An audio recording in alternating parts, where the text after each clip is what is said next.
सच ये है कि हाइपरट्रोफी मसल ग्रोथ कोई सिंपल जिम रूटीन नहीं है। ये एक बायोलॉजिकल इंजीनियरिंग प्रोसेस है और ज्यादातर लोग इस प्रोसेस को समझे बिना बस वेट उठाते रहते हैं। अगर तुम्हें सच में मसल बनानी है तो तुम्हें बॉडी को फोर्स नहीं करना बल्कि सिग्नल देना सीखना होगा। जिम में तुम सिर्फ स्टिमुलस देते हो, ग्रोथ बाद में होती है। यही सबसे बड़ा गैप है जहां 90% लोग फेल होते हैं। अब बात करते हैं सबसे अंडर एस्टिमेटेड कॉन्सेप्ट की इफेक्टिव रेप्स। हर सेट में 10 रेप्स करने से मसल नहीं बनता। असली ग्रोथ सिर्फ उन आखिरी 3 से 5 रेप्स में होती है जहां तुम्हारा मसल फेलियर के करीब होता है। ये वो जोन है जहां मैक्सिमम मोटर यूनिट्स एक्टिवेट होते हैं, खासकर फास्ट ट्विच फाइबर्स जो साइज और स्ट्रेंथ के लिए रिस्पॉन्सिबल होते हैं।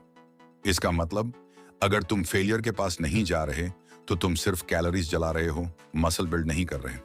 अब इसे और डीप समझो। Motor unit recruitment principle. हमारा बॉडी एनर्जी बचाने के लिए पहले छोटे फाइबर्स स्लो ट्विच यूज करता है और जैसे जैसे फैटीग बढ़ती है वैसे वैसे बड़े फाइबर्स फास्ट ट्विच एक्टिवेट होते हैं। यही कारण है कि हेवी वेट या फेलियर ट्रेनिंग जरूरी है, क्योंकि बिना फैटीग के बॉडी कभी भी मैक्सिमम फाइबर्स एक्टिवेट नहीं करेगा। अब आता है एक next level concept, time under tension, TUT। Muscle को फर्क नहीं पड़ता कि तुमने कितने रेप्स किए, उसे फर्क पड़ता है कि वो कितनी देर टेंशन में रहा। अगर तुम 10 रेप्स 10 सेकंड में कर देते हो और कोई दूसरा 10 रेप्स 40 सेकंड में करता है तो दूसरा व्यक्ति ज्यादा हाइपरट्रोफी सिग्नल जनरेट कर रहा है। इसलिए टेम्पो कंट्रोल करो। इसका मतलब बहुत सिंपल है लेकिन असर बहुत पावरफुल है। 3 से 4 सेकंड एक्सेंट्रिक नीचे लाना। जब तुम वेट नीचे ला रहे हो, जैसे डंबल कर्ल में हाथ नीचे जा रहा है, तो उसे धीरे धीरे कंट्रोल में लाओ। जल्दी जल्दी गिराने मत दो। यही फेज सबसे इंपॉर्टेंट होता है, क्योंकि इसी में मसल पर सबसे ज्यादा टेंशन पड़ता है और माइक्रो डैमेज होता है जो बाद में मसल ग्रोथ बनाता है। 1 सेकंड स्ट्रेच होल्ड।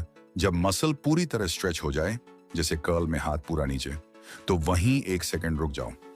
इससे मसल उस स्ट्रेच पोजीशन में टेंशन फील करता है जो ग्रोथ के लिए बहुत पावरफुल सिग्नल देता है। आसान भाषा में, नीचे जाते ही तुरंत ऊपर मत उठाओ, थोड़ा रुक कर मसल को खींचने दो। कंट्रोल्ड कॉन्सेंट्रिक ऊपर उठाना। अब वेट को ऊपर लाते समय भी झटका या मोमेंटम मत इस्तेमाल करो, कंट्रोल के साथ उठाओ, मसल को स्क्वीज करते हुए। आसान भाषा में, वेट को फेंको मत, मसल से उठाओ। पूरा कॉन्सेप्ट एक लाइन में, धीरे नीचे लाओ, थोड़ा रोक कर फील करो, कंट्रोल से ऊपर उठाओ। यही वो तरीका है जिससे मसल पर कंटिन्यूअस स्ट्रेस पड़ता है और ग्रोथ एक्सेलरेट होती है। अब एडवांस टेक्निक्स की बात करते हैं जो आम लोग नहीं जानते। Rest pause training. फेलियर तक जाओ, 10 से 15 सेकंड रेस्ट, फिर 2 से 3 रेप्स, और इससे तुम एक ही सेट में मल्टीपल मिनी सेट्स कर लेते हो, जिससे इंटेंसिटी बहुत बढ़ जाती है। मायो रेप्स एडवांस्ड हाइपरट्रोफी टेक्निक। एक एक्टिवेशन सेट करो नियर फेलियर, फिर 10 सेकंड रेस्ट, फिर 3 से 5 मिनी रेप्स के क्लस्टर्स। ये टेक्निक टाइम एफिशिएंट भी है और बहुत पावरफुल भी। अब न्यूट्रिशन को भी डीप लेवल पर समझो।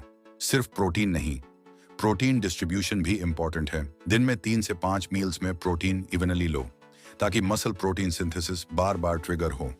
Carb timing. वर्कआउट के आसपास कार्ब्स लेने से इंसुलिन स्पाइक होता है, न्यूट्रिएंट्स मसल तक तेजी से पहुंचते हैं।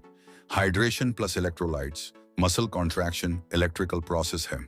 सोडियम, पोटेशियम, मैग्नीशियम इसमें मेजर रोल प्ले करते हैं। Dehydration means weak performance. अब एक rare concept, muscle fibre specialisation.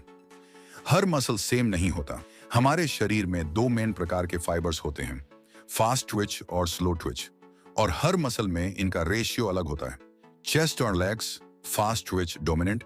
Chest और लेग्स जैसे मसल्स में फास्ट ट्विच फाइबर ज्यादा होते हैं। ये फाइबर एक्सप्लोसिव होते हैं, यानी ज्यादा ताकत लगाते हैं, हैवी वेट उठाते हैं, लेकिन जल्दी थक जाते हैं। इसी वजह से ये मसल साइज और स्ट्रेंथ दोनों जल्दी बढ़ाते हैं, लेकिन इन्हें सही तरीके से ट्रेन करना जरूरी है। इनको ट्रेन करने का सही तरीका, हैवी वेट 80 से 90% कैपेसिटी, लो रेप्स 5 से 8 reps, compound movements, bench press, squat, deadlift, 2 से 3 मिनट रेस्ट ताकि ताकत वापस आए, एक्सप्लोसिव पुश, वेट को ऊपर तेज उठाओ। शोल्डर्स और calves, slow Twitch dominant. Shoulders और काव्स में स्लो ट्विच फाइबर्स ज्यादा होते हैं।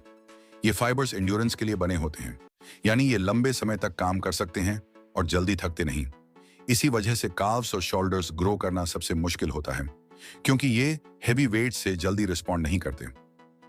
इनको ट्रेन करने का सही तरीका, मॉडरेट वेट से हाई रेप्स 12 से 20 या उससे भी ज्यादा sets, volume high, short rest 30 से 60 second, slow tempo plus full control. अगर तुम हर मसल को सेम तरीके से ट्रेन कर रहे हो तो तुम हाफ रिजल्ट्स ही पा रहे हो। और अंत में सबसे पावरफुल ट्रूथ, मसल बिल्ड करना फिजिकल प्रोसेस नहीं, आइडेंटिटी ट्रांसफॉर्मेशन है। अगर तुम 60 से 90 दिन तक इन सबको ऑनेस्टली फॉलो करते हो, लोग पूछेंगे कौन सा सप्लीमेंट लिया, और तुम अंदर से जानोगे तुमने सप्लीमेंट नहीं, सिस्टम चेंज किया है।